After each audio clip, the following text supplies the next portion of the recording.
This is a well-known battle waged by the devil.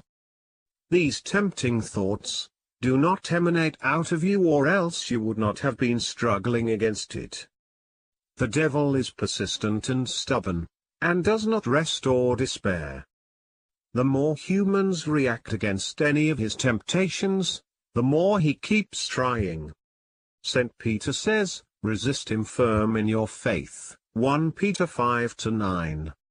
Nevertheless, there are many proofs of the existence of this universe. Without God, there is no explanation as to how the universe came to being. Along the same line, there is no explanation as to the existence of life, matter, humans, or nature, except that God existed and created them. We start with the main point, and that is the existence of life. The existence of life. The question is, how was life found on the Earth? According to scientists, there was a time when the Earth was part of the solar system, at a burning temperature degree, that does not allow human, animal or plant life. So where did life come from? Who created it? And how? Atheists and other scientists have been confounded at the existence of life.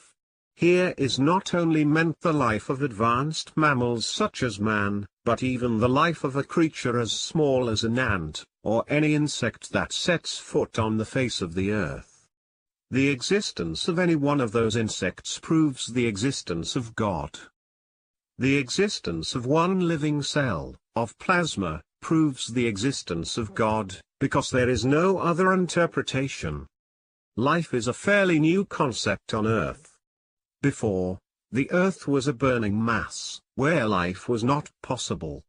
Then, life came about with the cooling of the Earth's crust. The burning center of the Earth, from where volcanoes and hot eruptions come, is not fit for life. So how did life start on Earth after the crust of the Earth cooled down? Normally, rigid lifeless matter could not have created life. Therefore, the puzzle remains in front of scientists.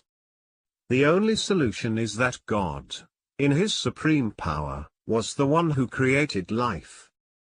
A living being has to come forth from another being.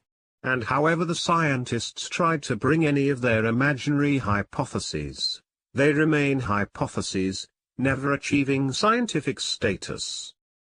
Next on our list is the existence of matter. The existence of matter. By this we mean rigid nature and whatever matter it contains. Matter did not create itself. The expression, itself, does not make sense, for how can it create itself, when it is non-existent? How can it have the power to create, before it is created? The hypothesis is impossible. Therefore, the only possibility is that someone must have created it. Who is that but God? It did not exist by change, as is alleged by some. Chance does not create things. The word chance is a non-scientific and illogical word. It needs a definition. So what is chance? What are its powers? And does chance have characteristics such as the capability to create? We also cannot say that matter or nature is eternal. It is impossible for matter to be eternal, because being eternal proves power, whereas matter is weak. It changes from one state to another. Water changes to water vapor, and it could freeze, and turn to ice, wood can burn and turn into coal, or change into smoke and disappear in the atmosphere. Elements, and it may dissolve, and return to its former constituents. Nature, then, is changeable, and inconsistency shows weakness, and therefore it cannot be a source of creating new matter. Therefore rigid nature, devoid of thinking, cannot be capable of creating. A general question to pose is, what is meant by the word nature? Is it rigid matter?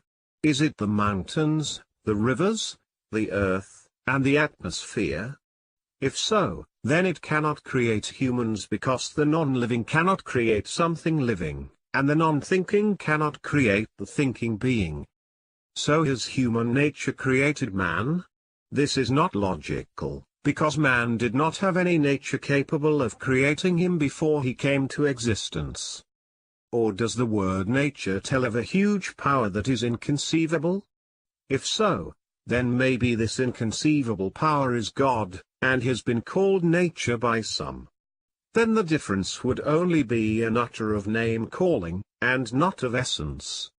All the atheists, who said that nature created the universe, did not provide a clear meaning to the kind of nature they meant. The next point to prove the existence of God is man. The existence of man. Man is this marvelous being that possesses a mind, a soul, a conscience, and a will, and cannot be brought into existence, with all his wisdom and emotions, his high principles, loving truth and justice, and aspiring towards holiness and perfection. There must have been another being who has a much elevated power to create man, another being who possesses ultimate wisdom, power and will to enable him to create man. This is God. This is especially amazing when we consider the complex features of man. It is enough to mention man's fingerprints, or pitch of voice. There may be tens of millions of humans coexisting in one country, and each of them has an individual fingerprint that differentiates him, her from another's. Who is this who can draw fingerprints that are individualized for each person? These lines change from one person to another, amongst thousands of millions on one continent like Asia, or Africa. This is marvelous. And what we said about the man's fingerprint, also applies to the pitch of voice. If a person calls you on the phone, you recognize the voice and call him, her by name, even though you do not see him, her, thus recognizing his, her individualized voice. God's unlimited power is demonstrated in the formation of man with the variety and complexity of parts, each having its own unique function. The brain, for example, has centers for sight, hearing, movement, memory, and understanding, etc., so that if one of these centers are destroyed, a person loses his power to work this center forever. How many scientists around the world can create a brain, or even one center in the brain? This can only be accomplished by God. We would run short of time if we talk about every system in man's human body, the harmonious cooperation of these systems and the psychological factors that affect the body. This brings us to the next item to prove the existence of God. The structure of the universe. If you see a bunch of stones laying somewhere, you might say that they were found there by chance. However, if you see a number of those stones, arranged beside and above each other to form rooms, halls, with doors to divide them, and windows to look out of them, then you would say that that was definitely the work of an engineer or builder who would have put them together. It is the same thing with the universe in its structure. God must have organized it so well that philosophers have called him the greatest engineer. Let us give as our first example the laws of the galaxy. By this we mean the marvelous system that connects the suns and the moons, the system which organizes the directions taken by the stars, and the huge numbers of their satellites and meteors. The Earth itself turns around once every day, resulting in day and night. It also turns around the sun once every year, resulting in the 4 seasons. This system does not change, and has been in place for thousands of years, since these heavenly orbits have been created, and laws were put to organize them. Universe proves the existence of God. As well, medicine is taught in those colleges, for the same reason. The law of the universe is also observed in the relationship between the moon and the earth, from which resulted the series of shapes of the moon from crescent to a full moon. This is what makes us appreciate the words of the psalmist. The heavens are telling the glory of God, and the firmament proclaims his handiwork. P'(s.19-1). The organization created by God is not limited to heaven and its constituents only, but also includes things that pertain to the temperature, pressure, winds, and rain. These factors are different from one country to another, yet they are harmonious and organized, so they have the best effects in the fields of agriculture and plants. What a marvelous example we get from examining bees and their production. A bee is only an insect, but it works in an astonishingly organized fashion, as if it were in an organized army, whether that bee is the queen bee or the workers. The product is the sweet honey, to which is attributed so many nutritious benefits, especially that honey produced by the queen bees, known as royal jelly, and sold in pharmacies. The bee in its extreme organization proves the existence of God, and so does its sweet nutritious product. Another way to prove the existence of God is miracles. Miracles. Miracles are not against the mind, they transcend what the mind knows. They are called miracles because the human mind is unable to understand or interpret them. The only interpretation for them is the unlimited power of God, mentioned in the Bible as with men it is impossible, but not with God, for all things are possible with God. Mk. 10:27, or as Job put it, I know that you can do all things, and that no purpose of yours can be thwarted. Job 42:2. Miracles are not limited to what has been related in the Holy Bible. They are found in our practical life, especially to the saints. If no miracles happened in your life, or to any of your relatives or acquaintances, then read about them in those books that have registered some of the miracles that happened in our days, or in the lives of saints that lived before us. Some of these may be Abu Abram, Bishop of Fame, or Abba Sarabaman, Abtaha, or any of the miracles that recur on the days commemorating these saints. These commemorations confirm faith in your hearts. The next point to prove the existence of God is common belief. Common belief.